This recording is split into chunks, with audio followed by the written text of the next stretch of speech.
Contended con vuestra madre, contended. Oseas capítulo 2, versículo 2. Escudriñadlo todo, retened lo bueno. Primera de Tesalonicenses 5:21. Carta de Jezreel número 9. Prosperidad y seguridad garantizada. Apreciado hermano adventista del séptimo día, creyente de la verdad presente. Este es un mensaje personal para usted de cómo prosperar y disfrutar la vida a su máximo. La prosperidad y la seguridad están aquí garantizadas. Su póliza de seguros que no tiene límite. Por lo tanto, le estoy enviando esto prontamente, esperando que lo disfrute y se beneficie por medio de él. Y he aquí se los presento. Malaquías 3:1. He aquí yo envío mi mensajero, el cual preparará el camino delante de mí. Y vendrá súbitamente a su templo el Señor, a quien vosotros buscáis, y el ángel del pacto, a quien deseáis vosotros. He aquí viene, ha dicho el Señor de los ejércitos. La promesa aquí es que el Señor enviará un mensajero, y como el cuarto capítulo de Malaquías es solo una continuación de la historia en el tercero, se nos dice que el mensajero es el Elías antitípico, capítulo 4, versículo 5, el que ha de restaurar todas las cosas, Mateo 17:11, y la inspiración de una edición posterior y en un mensaje especial amonesta a los ministros adventistas del séptimo día. Testimonios para los ministros, página 475 y 476. La profecía debe cumplirse. El Señor dice: He aquí yo os envío al profeta Elías antes que venga el día del Señor grande y terrible. Alguien debe venir con el espíritu y el poder de Elías. Y cuando él, en la versión inglés, aparezca, los hombres posiblemente dirán: eres demasiado piadoso, no interpreta las escrituras de la debida manera. Déjame decirte cómo tienes que predicar tu mensaje. Hay dos puntos principales a notar en esta cita. Uno, que el mensaje y el mensajero aquí mencionados son los últimos. Dos, que ellos han de restaurar todas las cosas. Tres, que hay peligro para algunos de hacerse los insensatos al atreverse a decirle al mensajero cómo debe enseñar su mensaje, asumiendo tomar el lugar de Dios.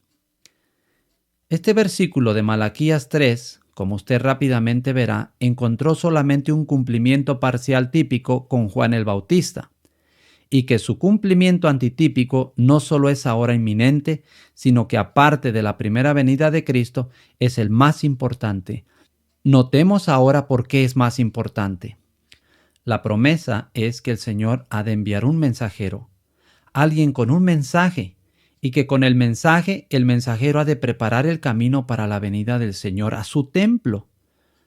Notamos que el propósito de la venida del Señor es para purificar su templo, la iglesia y en especial a los levitas, el ministerio. ¿Y quién podrá soportar el tiempo de su venida? ¿O quién podrá estar en pie cuando Él se manifieste?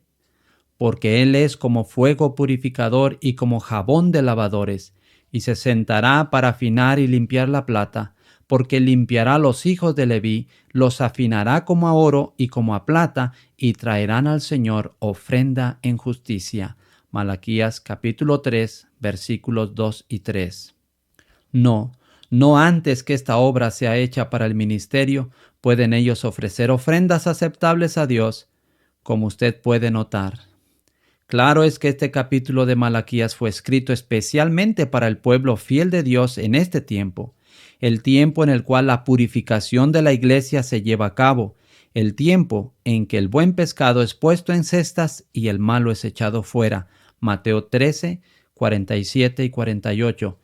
Después de que la purificación se efectúa, notemos que, versículo 4 de Malaquías 3, será grata al Señor la ofrenda de Judá y de Jerusalén, como en los días pasados, y como en los años antiguos.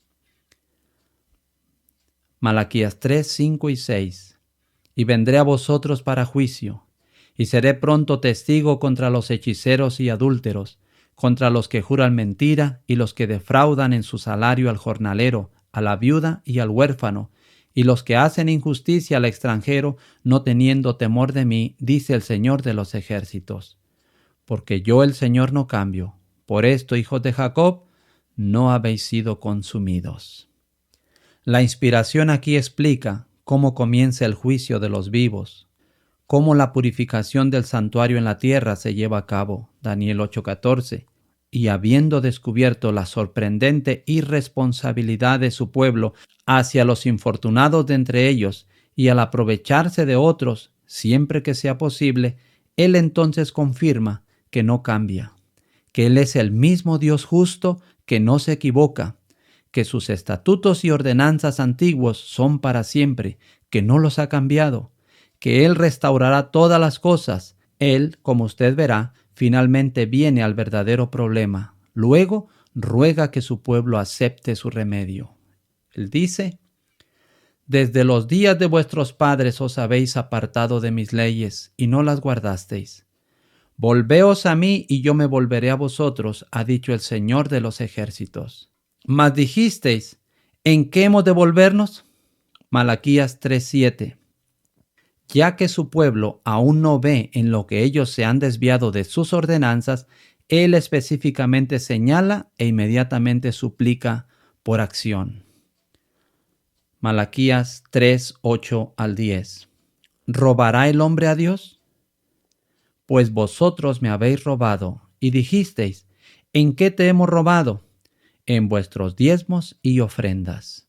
Malditos sois con maldición, porque vosotros la nación toda me habéis robado. Traed todos los diezmos al alfolí, y haya alimento en mi casa. Y probadme ahora en esto, dice el Señor de los ejércitos, si no os abriré las ventanas de los cielos, y derramaré sobre vosotros bendición, hasta que sobreabunde.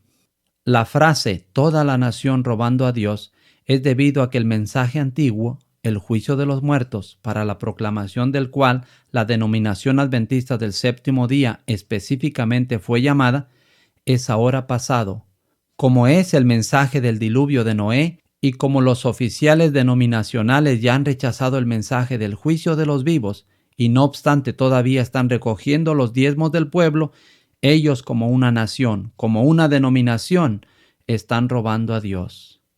Son muchas las preciosas verdades que contiene la palabra de Dios, pero es la verdad presente la que el rebaño necesita. Primeros Escritos, página 63. Note que no a los levitas o a algún otro lugar o pueblo, sino al alfolí de Dios han de ser traídos los diezmos y las ofrendas. Y por ninguna otra razón que para que su alfolí pueda tener los medios para distribuir alimento espiritual, alimento a su tiempo. Estas palabras definitiva y positivamente muestran que el único apoyo con el cual el mensaje de la purificación de la Iglesia tiene para llevar adelante su obra son los diezmos y las ofrendas de su pueblo fiel, y que en ninguna otra manera podría el mensaje ser distribuido, y de ninguna otra forma los gastos podrían ser cubiertos. Esta es la razón de Dios por la cual no se deben pasar los platos de colecta en nuestras reuniones, tampoco ningún dinero recaudado en cualquier forma, y para esparcir nuestra literatura por todas partes como las hojas de otoño sin dinero y sin precio al pueblo. En otras palabras, la literatura, el ministerio y los obreros bíblicos, aquellos que traen el mensaje de la hora a su puerta, han de ser pagados por los diezmos y las ofrendas que llegan al alfolí del Señor. Por lo tanto, Dios pide a su pueblo fiel que gustosamente responda a su llamado y suficientemente provea la necesidad. Él pide esto no solamente para la prosperidad de su alfolí, sino también para la prosperidad de su pueblo. ¿Por qué deben los portadores del mensaje venir a su puerta para poder traerle el mensaje? Porque como usted ya lo sabe, la mayoría de los ministros han cerrado las puertas de la iglesia y las mentes y corazones de los laicos en contra del mensaje del Señor para hoy día. Ellos han hecho esto en no menos grado que los sacerdotes lo hicieron en los días de Cristo. El Señor, en el tiempo de Jeremías, previó que el ángel, ministerio de la iglesia de los laodicenses, haría esta obra impía en contra de él y su pueblo, de tal forma que mantendrían para siempre a los laodicenses en su autoengaño. Hablando de la dispersión del antiguo Israel entre las naciones y del recogimiento del Israel antitípico en el capítulo 16 de la profecía de Jeremías, la inspiración explica así. Jeremías 16:16. He aquí yo envío muchos pescadores, dice el Señor, y los pescarán, y después enviaré muchos cazadores, y los cazarán por todo monte, y por todo collado, y por las cavernas de los peñascos. Aquí se nos dice claramente que en el tiempo del recogimiento los siervos de Dios son compelidos primero a pescar a su pueblo y luego a cazarlos. Puesto que nuestro primer contacto con ellos ha sido a través de la literatura, ella por lo tanto debe ser la pesca. Y justamente es llamada así porque como es esparcida por todas partes como las hojas de otoño, el pez viene para examinarla, ver si es buen alimento, tomar un bocado y ser enganchado, por así decirlo. Sin embargo, ahora estamos en el periodo de cacería y ya hemos empezado a cazarlos, estén ellos en la ciudad o en el campo, en lugares fáciles o difíciles de alcanzarlos. Donde quiera que ellos vivan, allí deben ser ellos cazados. Aunque no será una tarea fácil atrapar en los hogares algo así como 300,000 o más adventistas esparcidos por todos los Estados Unidos solamente. Además de esto, más de 500,000 o más esparcidos por todas partes en las tierras extranjeras. Como ve, esta es una obra grande y costosa, exigiendo muchos cazadores con costosos carros de guerra. Los más baratos no podrían soportar la tarea, cubriendo cientos de miles de kilómetros y requiriendo muchos barriles de gasolina y aceite. Esta no es una tarea pequeña. Proporcionalmente, nunca ha sido algo igual y por consiguiente tomará la fuerza unida de todo creyente de la verdad presente para continuar y terminar la obra, para que así podamos ir pronto a la tierra gloriosa. Sí, es una gran empresa y una grande obra con una gran promesa, requiriendo múltiples de cientos de miles de dólares y todas las personas capaces y dispuestas que él pueda obtener para cazar cientos de miles de adventistas del séptimo día en las cavernas y en las rocas, en todo el mundo. Es decir, es una tremenda responsabilidad que difícilmente describe la carga, pero tan claro como es el día, se destaca el hecho importante que vale la pena y que no podemos fracasar, y que su pueblo responderá tanto al mensaje como a la ayuda del Señor en contra del valiente. Jueces 5:23, Isaías 49:24. Y cuán agradecidos debemos estar que a cada uno se les ha dado el privilegio y la oportunidad, de una manera o de otra, para compartir el bien hecho siervo fiel. A la luz de la verdad revelada, ahora usted claramente ve que Dios acepta solamente lo que su pueblo amante de la verdad y buscador del reino gustosa y alegremente da. Él aborrece las dádivas obtenidas por medio de ruego, gran presión y de campañas. Él desafía a su pueblo a probarlo. Ahora en el tiempo de recogimiento, traer de todo corazón sus diezmos y ofrendas a su alfolí del juicio de los vivos y ver si Él no abrirá las ventanas de los cielos y derramará bendiciones hasta que sobreabunde. Por consiguiente, Él asegura, Malaquías 3, 11 y 12, reprenderé también por vosotros al devorador, y no os destruirá el fruto de la tierra, ni vuestra vida en el campo será estéril, dice el Señor de los ejércitos. Y todas las naciones os dirán, bienaventurados, porque seréis tierra deseable, dice el Señor de los ejércitos. Ahora que el tiempo del Señor ha llegado para que abiertamente manifieste su poder, cualquiera que desee prosperidad y publicidad puede tenerlas, porque es tiempo de que el juicio comience por la casa de Dios. Y si primero comienza por nosotros, ¿cuál será el fin de aquellos que no obedecen el Evangelio de Dios? Primera de Pedro 4:17. Aunque podamos haber estado en la clase que describen las siguientes palabras, aún podemos retornar a Él, y Él nos perdonará y abrirá nuestros ojos para que ahora podamos ver que hay una diferencia entre el que sirve a Dios y el que no le sirve. Malaquías 3, 13 al 15. Vuestras palabras contra mí han sido violentas, dice el Señor, y dijisteis, ¿qué hemos hablado contra ti? Habéis dicho, por demás es servir a Dios. ¿Qué aprovecha que guardemos su ley y que andemos afligidos en presencia del Señor de los ejércitos? Decimos, pues ahora, bienaventurados son los soberbios y los que hacen impiedad, no solo son prosperados, sino que tentaron a Dios y escaparon. Malaquías 3, 16 al 18. Entonces los que temían al Señor hablaron cada uno a su compañero, y el Señor escuchó y oyó. Y fue escrito libro de memoria delante de él para los que temen al Señor y para los que piensan en su nombre. Y serán para mí especial tesoro, ha dicho el Señor de los ejércitos, en el día en que yo actué. Y los perdonaré como el hombre que perdona a su hijo que le sirve. Entonces os volveréis y discerniréis la diferencia entre el justo y lo malo, entre el que sirve a Dios y el que no le sirve. Habiendo vuelto a Dios y habiendo probado esa nueva experiencia con el Señor, su pueblo fiel anhela juntarse para hablar el uno al otro acerca de sus bendiciones. Conscientes de su alegría del corazón y de su vivo deseo de comunicarse sus bondades el uno al otro, Él promete escribir un libro eterno de memorias. Ahora podemos aferrarnos con certeza a las promesas de Dios y hacerlas nuestras. ¡Qué privilegio y qué oportunidad es ahora la nuestra! Mire y vea la diferencia entre el método de Dios para apoyar su obra y el sistema romano, el cual se lleva ahora a cabo en la Iglesia.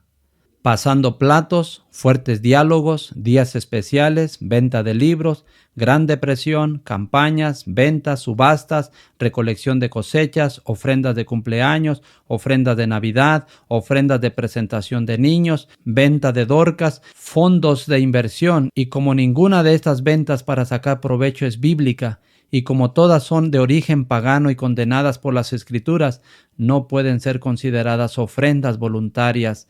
Escudriña y vea. En lugar de guardar el sábado, el día es dedicado para levantar fondos, y en vez de una casa de oración, la iglesia es vuelta en una guarida de ladrones, asqueando a los observadores y muy desanimador para que un miembro invite a un amigo o un vecino al servicio de la iglesia. ¿No es extraño que Dios no obre ahora para traer muchas almas a la iglesia? Fue esta clase de cosas lo que suscitó a Lutero en acción cuando veía a los sacerdotes viviendo en lujos por medio de explotar la conciencia de la gente y haciendo al pobre más pobre. La verdadera adoración y el plan de Dios para apoyar su obra deben ahora ser restaurados. Si se necesita algún reavivamiento y reforma en cualquier línea, ciertamente se necesita en esta. Y nadie está exento de tener una parte en ello si toma en serio la palabra de Dios y si rehúsa en estar de acuerdo con las abominaciones antes mencionadas. El mensaje pronto alcanzará cada hogar adventista del séptimo día y el juicio en la casa de Dios, 1 de Pedro 4:17, comenzará. Por lo tanto, no hay tiempo que perder. Estas cosas debieran absorber completamente la mente y la atención. Primeros Escritos, página 118. Ahora es el día de restauración, hermano y hermana. Dios le está llamando a que se levante y escuche su ruego. Clama voz en cuello, no te detengas. Alza tu voz como trompeta y anuncia a mi pueblo su rebelión y a la casa de Jacob su pecado. Isaías 58:1. Sea bondadoso, pero en ninguna manera simpatice con el pecado del pecador y no trate de cubrir el pecado. Por su propio bien y por el bien de la vida de los hermanos, apártese de las abominaciones y reciba la marca de liberación de Dios, de las sendas armas de los ángeles de Ezequiel, capítulo 9, Isaías 66, 15 al 17. Finalmente, porque sus ojos vean la necesidad de limpiar y sabiduría para restaurar todas las cosas. Víctor Tasso Jutev. Amén.